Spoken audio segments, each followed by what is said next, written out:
Bien-aimés, nous voulons remercier le Seigneur qui a permis encore une fois que nous puissions être là pour partager ensemble la parole de Dieu telle que le Seigneur l'a prescrit pour son Église.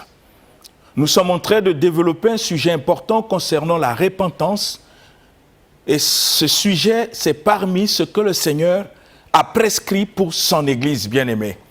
La repentance, c'est un sujet très important. C'est même le premier message de l'Évangile. Nous avons lu beaucoup de choses sur ce sujet dans les émissions passées pour montrer même que le premier message de notre Seigneur Jésus-Christ, la Bible dit en ce temps-là, Jésus prêchait la repentance en disant aux gens, repentez-vous car le royaume des cieux est proche. Nous avons vu comment Jean-Baptiste a prêché la repentance. Vous pouvez lire l'histoire, la parole.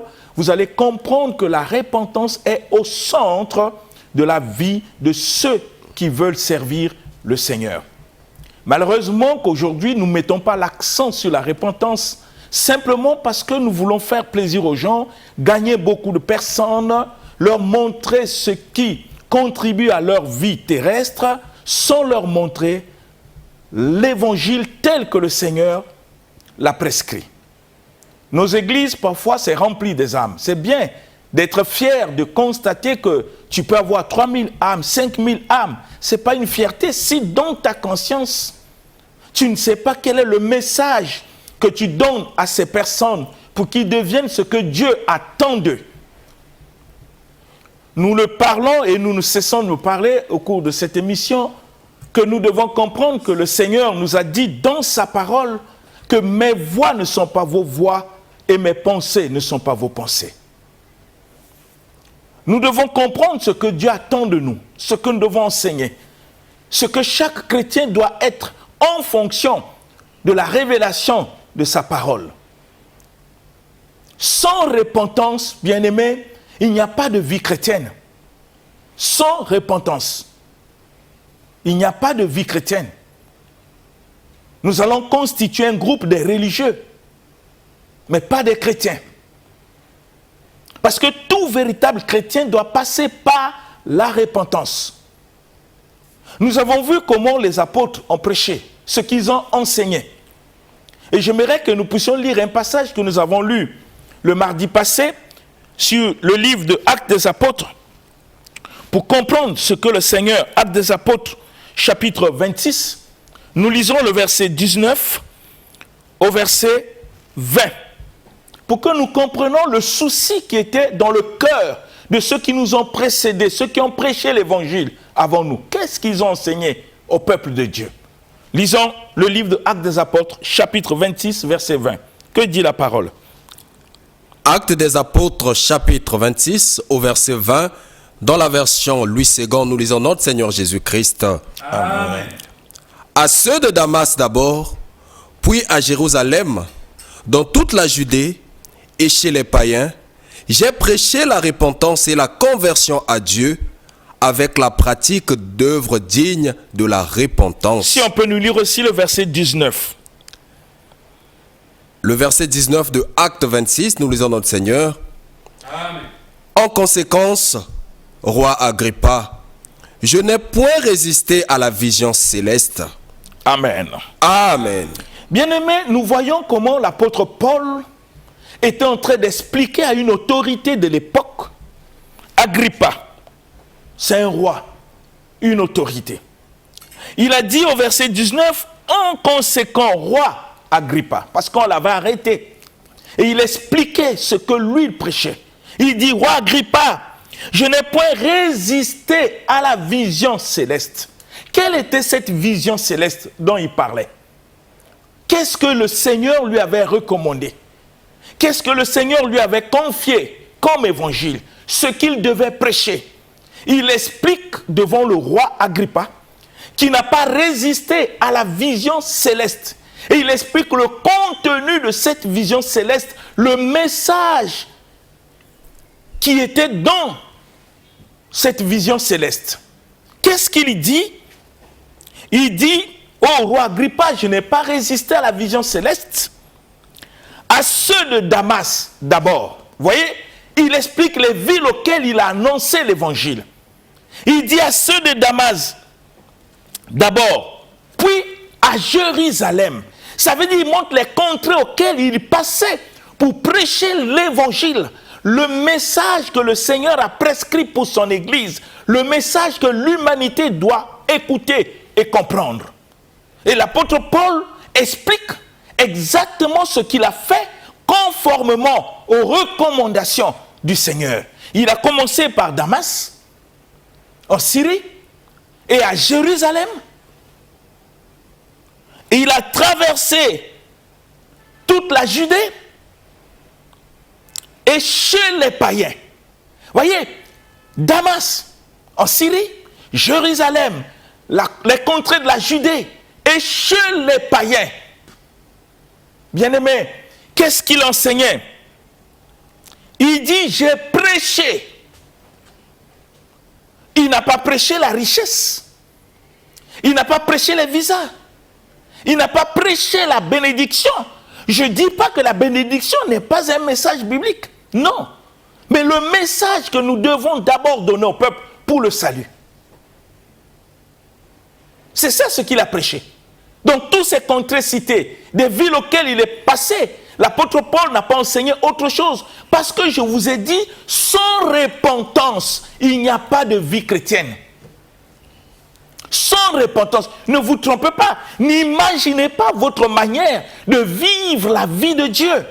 Dieu a inspiré la parole pour que ça soit un modèle. Ce que nous devons suivre, ce n'est pas ce que nous pensons, c'est ce qui est écrit, ce qui doit être enseigné. Comme l'apôtre Paul a su le dire, que Dieu nous a jugé dit de nous confier l'évangile. Il est en train de prêcher l'évangile tel que le Seigneur l'a prescrit, bien-aimé. C'est ainsi que je disais, nous devons revoir la composition des âmes dans nos églises. Sommes-nous sûrs que tous ces âmes sont passées par la repentance véritable? Parce que nous allons voir les fruits, après la repentance, les fruits de la repentance. Et l'apôtre Paul a enseigné, il dit, j'ai prêché la repentance et la conversion à Dieu. Non seulement qu'il prêche la repentance et la conversion vers Dieu, mais il ajoute quelque chose de très important. Il dit, avec la pratique d'œuvres dignes de la repentance. Ça veut dire qu'il ne suffit pas seulement de dire que je me suis repenti. Ce qui doit en suivre, c'est les œuvres dignes, la pratique des œuvres dignes de la repentance. C'est ça ce qui témoigne que nous sommes passés par ce véritable repentance.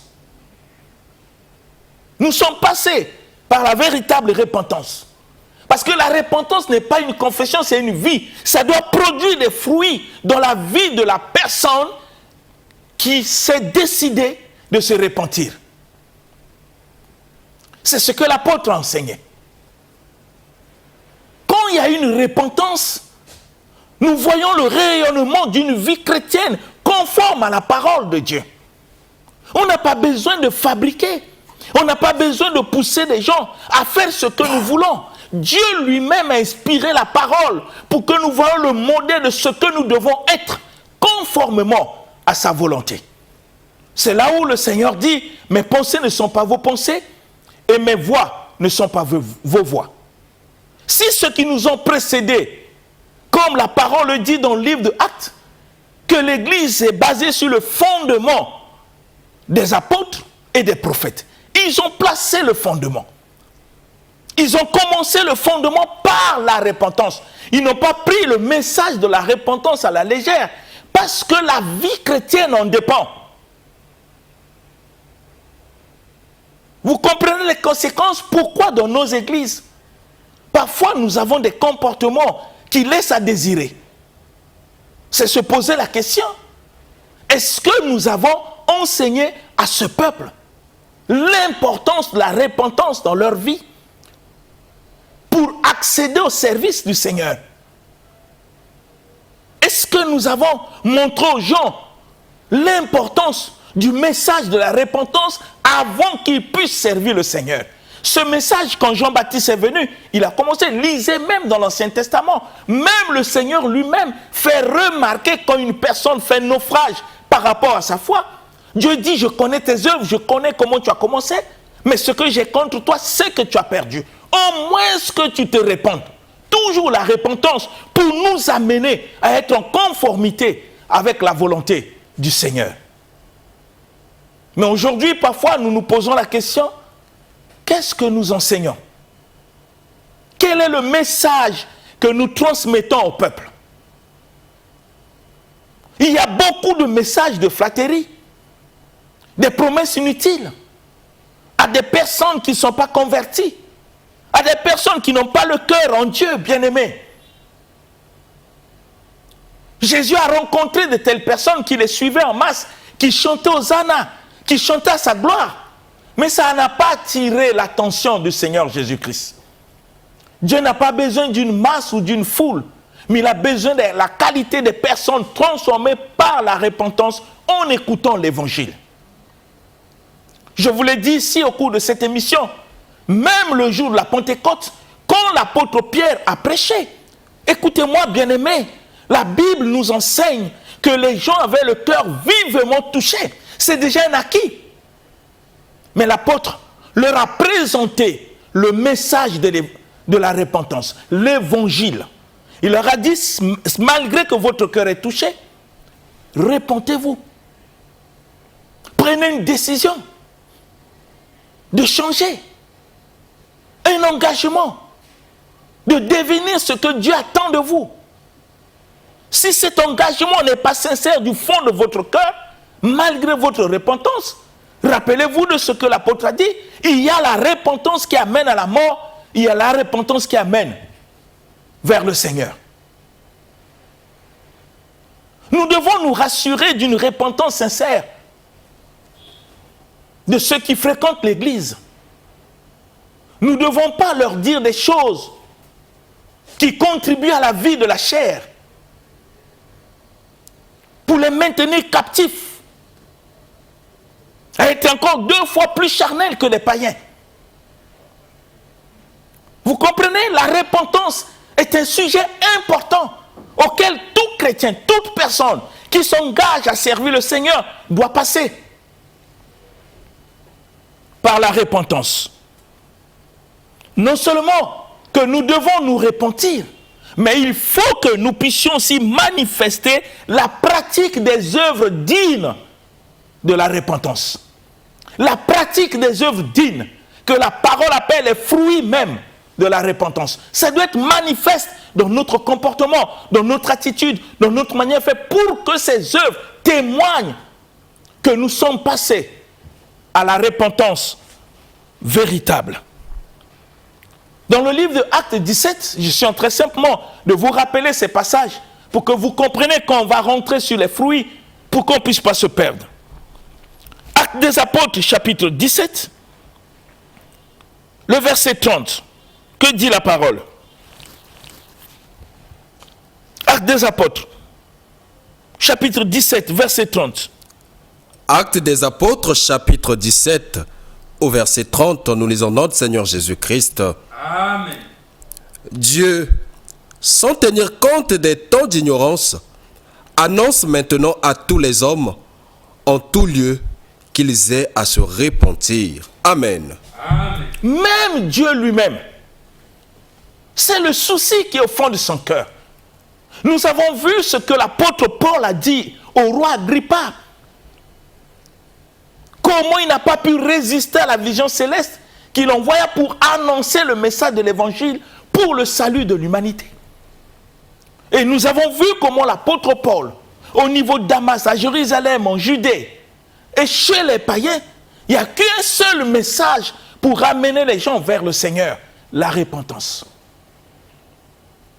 Dans le livre de Actes 17 que nous venons de lire, verset 30, on nous explique la même chose. La Bible dit, Dieu sans tenir compte des temps d'ignorance.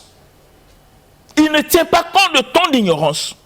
Annonce maintenant à tous les hommes, en tout lieu,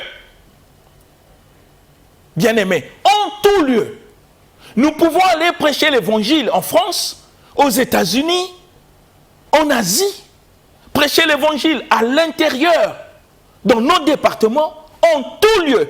Qu'est-ce que nous devons d'abord annoncer? Dieu veut qu'en tout lieu, les hommes en tout lieu, qu'ils aient à se repentir. Le message que nous devons apporter d'abord, c'est la repentance. Nous devons nous rassurer que les âmes qui nous entourent sont des vrais repentis, des gens qui sont engagés pour la cause de l'évangile, des personnes déterminées pour servir Dieu.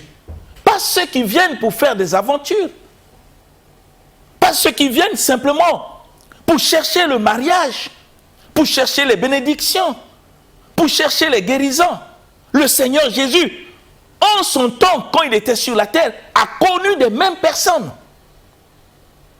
Et il y a eu un temps, le Seigneur s'est arrêté pour dire à ces gens, vous me suivez simplement, non parce que vous voulez vous repentir, mais vous me suivez parce que vous avez besoin de ce qui favorise et intéresse votre chair.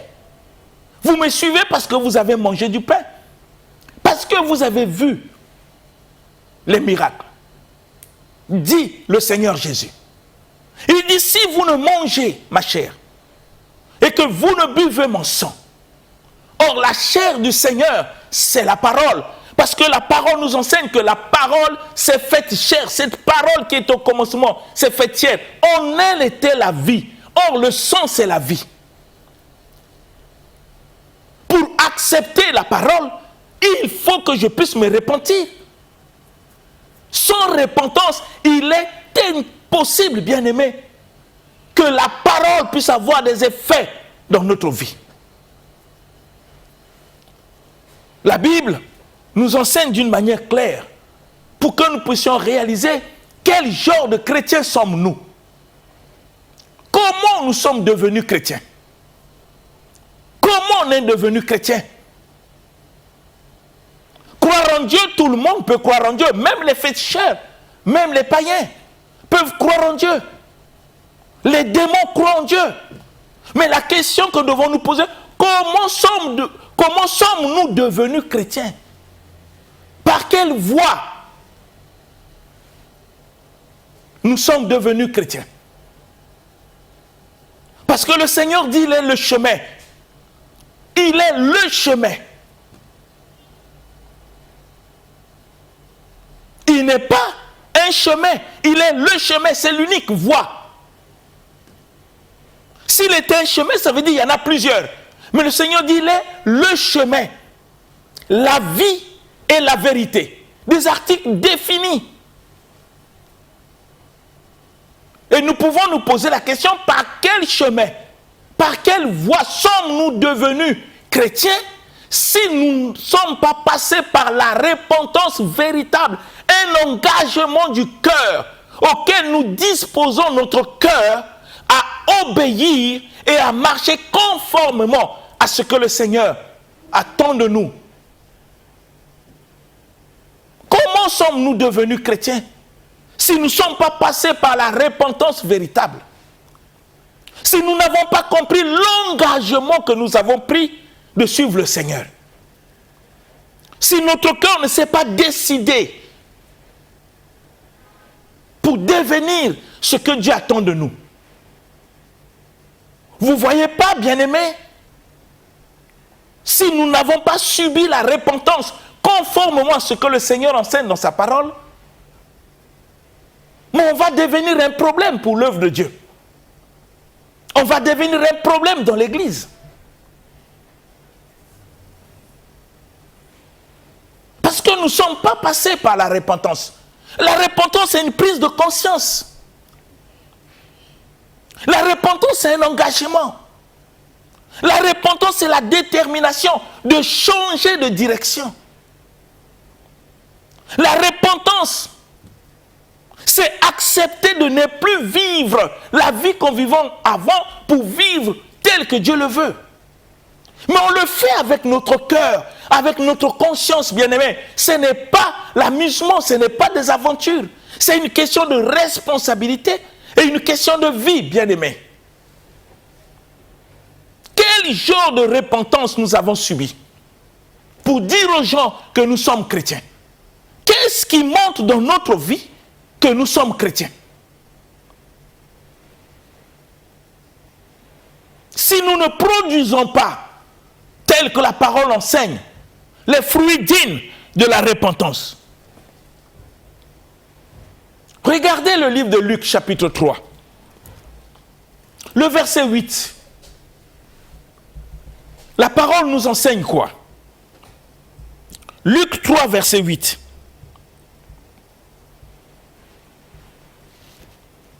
Luc chapitre 3, au verset 8, nous lisons notre Seigneur Jésus-Christ. Amen. Produisez donc des fruits dignes de la repentance, et ne vous mettez pas à dire en vous-même, nous avons Abraham pour père, car je vous déclare que de ces pierres, Dieu peut susciter des enfants à Abraham. Amen. Amen.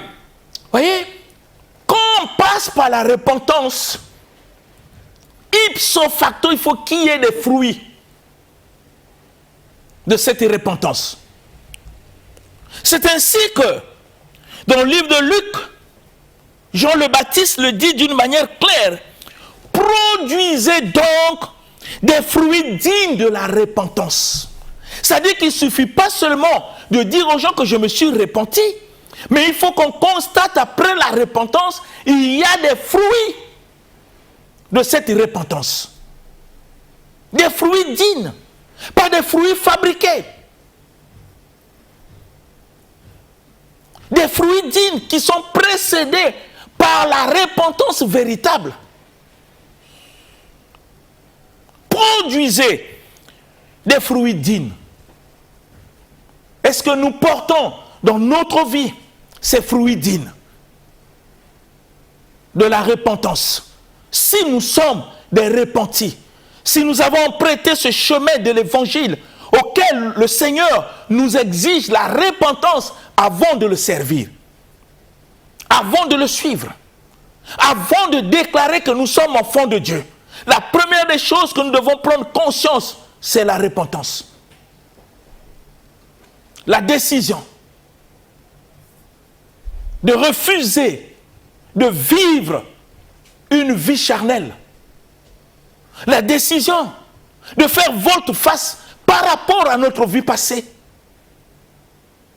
Pour vivre la vie telle que Dieu le définit par sa parole. C'est un problème de décision personnelle, d'un engagement. C'est un problème qui vient du cœur. La détermination, parce que tout ce qui n'est pas le produit du cœur, c'est l'hypocrisie. Quel genre de repentance avons-nous subi pour être enfants de Dieu? Quel genre d'engagement nous avons pris avant de suivre le Seigneur?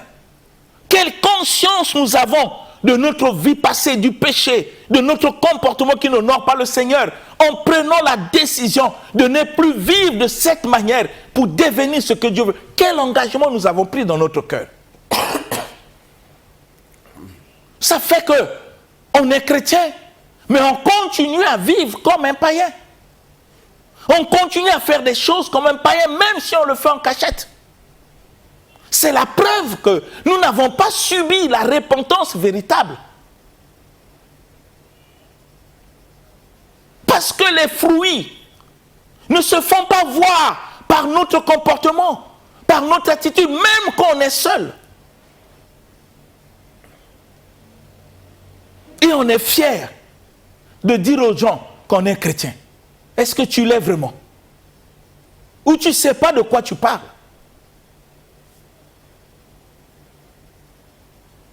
Ou tu t'amuses toi-même?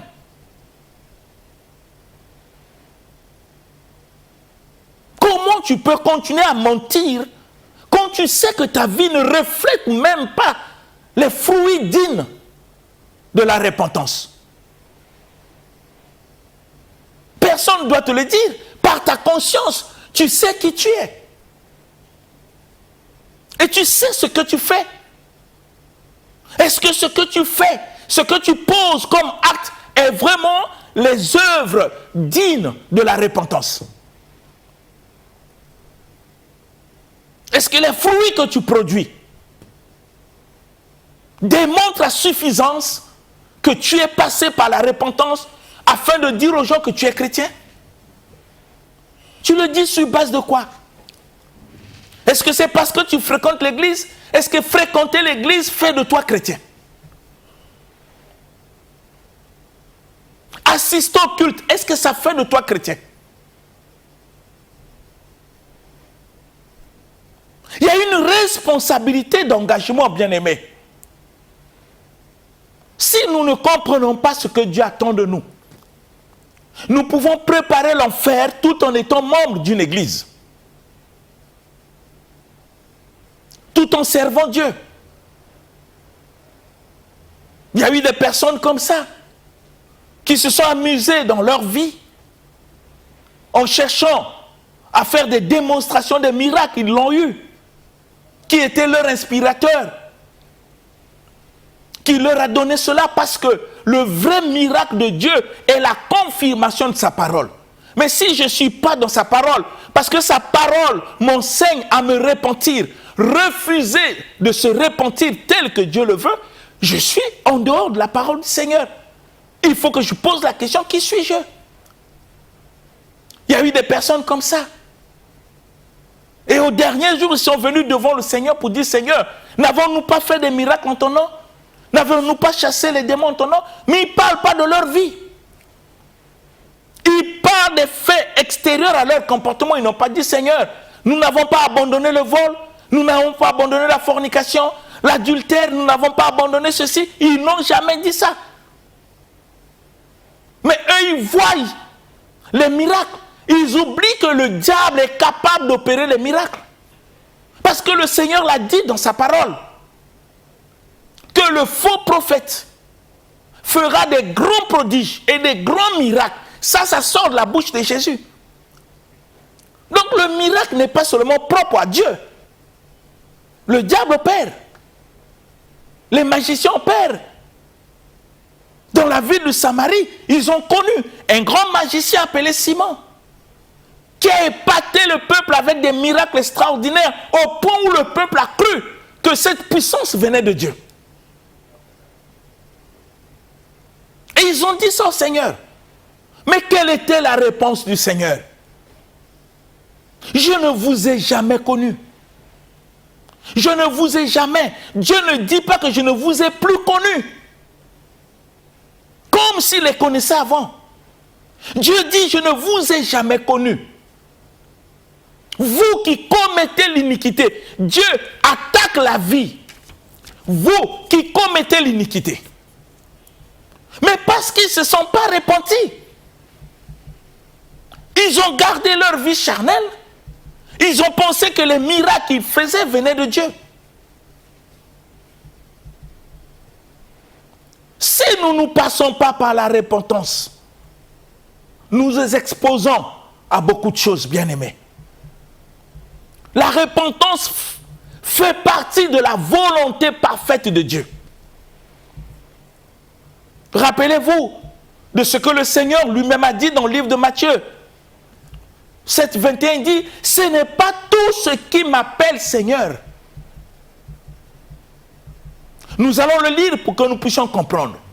Lisons le livre de Matthieu chapitre 7 et le verset 21.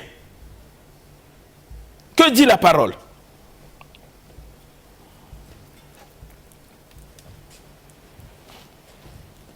Matthieu chapitre 7 verset 21. Matthieu chapitre 7 au verset 21, nous lisons notre Seigneur Jésus-Christ. Amen.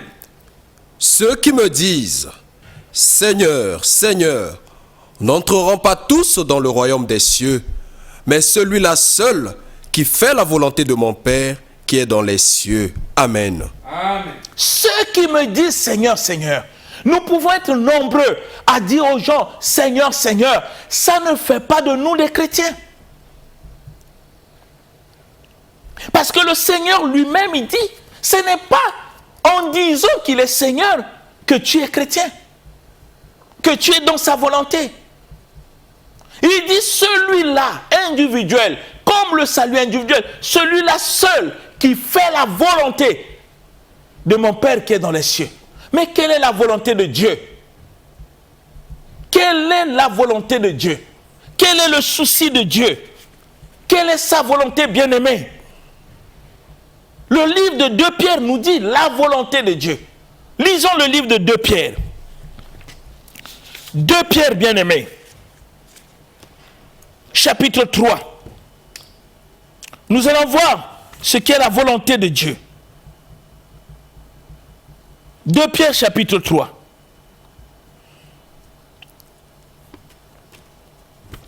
Le verset 9. Nous allons voir ce qu'est la volonté de Dieu. Il y en a beaucoup, mais nous prenons dans le cadre de notre enseignement la repentance.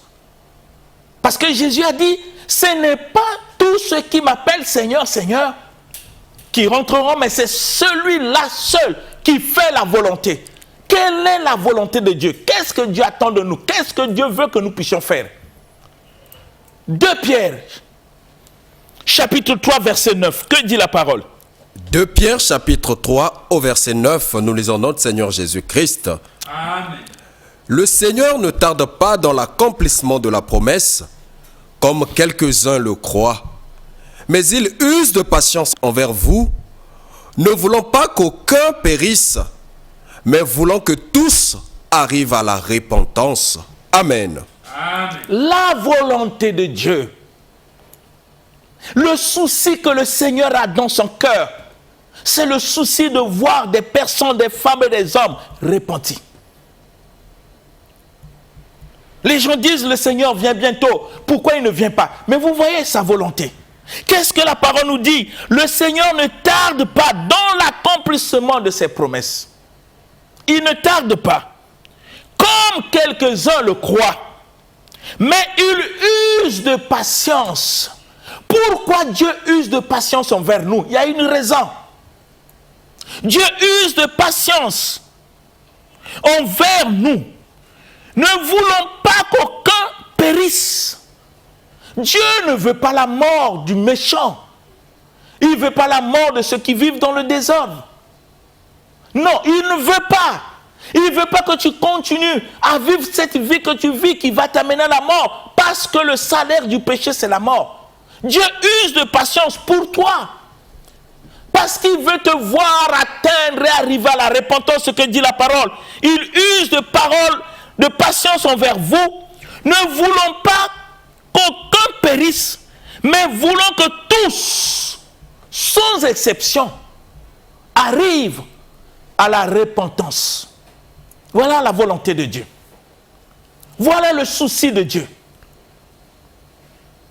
Tous, sans exception, que nous puissions parvenir, arriver à la repentance. Voilà le souci du cœur du Seigneur. Peut-être on ne le savait pas. Dieu ne retarde pas dans l'accomplissement de ses promesses. Son amour manifeste envers nous, nous pousse à la repentance. Voilà ce que le livre de Pierre nous enseigne. Dieu use de patience envers nous. Il ne veut pas que nous puissions périr. Que nous puissions parvenir tous, sans exception, à la repentance. Mais malheureusement, nous constatons que la repentance n'est pas une préoccupation des chrétiens que nous sommes. Nous ne nous préoccupons pas de la repentance en examinant notre propre vie. Pour voir si notre vie est en conformité avec sa parole. L'apôtre Paul a compris le souci de la repentance. C'est ainsi qu'il avait pris des décisions pour dire que je dois traiter durement mon corps, pour ne pas laisser son corps l'entraîner dans des choses qui ne sont pas conformes à la volonté de Dieu. Pour amener son corps à être assujetti à la volonté de Dieu. C'est une repentance, c'est une décision. Parce qu'il ne veut plus vivre la vie du péché. Il ne veut plus vivre la vie du vieux homme. Il ne veut plus vivre la vie charnelle. Il prend un engagement, la décision de changer, de faire volte-face. Ça s'appelle la repentance. C'est un problème de conscience, bien-aimé. Ce n'est pas un problème de confession. C'est un problème de décision du cœur, d'un engagement ferme. C'est un problème de la détermination qu'on a pour devenir ce que Dieu attend de nous. Cette décision qui nous amène à changer ce regret d'une vie passée qui n'honore pas Dieu et la décision que nous prenons pour changer notre manière de vivre, pour vivre en conformité avec la volonté de Dieu, s'appelle la repentance. Et c'est l'unique souci que le Seigneur a. Il use de patience envers nous. Il ne veut pas que nous puissions périr par nos péchés, que nous ne puissions pas périr par tout ce que nous voulons dans notre comportement charnel, que nous puissions exactement parvenir à la repentance, c'est-à-dire à changer de vie, à être des modèles à vivre comme lui le veut, bien-aimé. C'est le souci de Dieu. Je vous ai dit que cette repentance doit être accompagnée de fruits, de la pratique des œuvres produites par la repentance, que la Bible appelle les fruits. Nous allons lire encore un passage que nous allons comprendre dans Marc chapitre 1, verset 14. Vous allez comprendre le souci, lisons ça rapidement, bien-aimés. Marc chapitre 1, verset 14. Vous allez comprendre ce que le Seigneur nous enseigne ici. Marc chapitre 1 au verset 14, nous lisons notre Seigneur Jésus-Christ. Amen. Après que Jean eut été livré, Jésus alla dans la Galilée, prêchant l'évangile de Dieu. 15. Il disait, le temps est accompli et le royaume de Dieu est proche. Répentez-vous et croyez à la bonne nouvelle. Amen. Amen. Croyez à la bonne nouvelle. Et cette bonne nouvelle doit être accompagnée de fruits tels que le livre de Matthieu 3, 8 nous dit. Si on peut nous le lire rapidement, Matthieu chapitre 3, cette bonne nouvelle doit être accompagnée des fruits dignes de la repentance.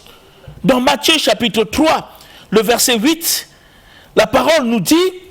Matthieu chapitre 3 au verset 8, nous lisons notre Seigneur Jésus-Christ. Amen. Produisez donc du fruit digne de la repentance. Voilà l'interpellation. De produire des fruits dignes de la repentance. Bien-aimés, le mardi prochain, nous allons parler de ces fruits. Ce que la repentance produit dans la vie de chacun. Mais toi qui me suis, la repentance est l'unique chemin qui nous amène à mieux servir le Seigneur. Que Dieu vous bénisse au nom puissant de Jésus-Christ. Amen. Amen. L'émission Parole de vie avec le pasteur Lévi Nikwe, chaque mardi à partir de 17h10 sur DRTV International.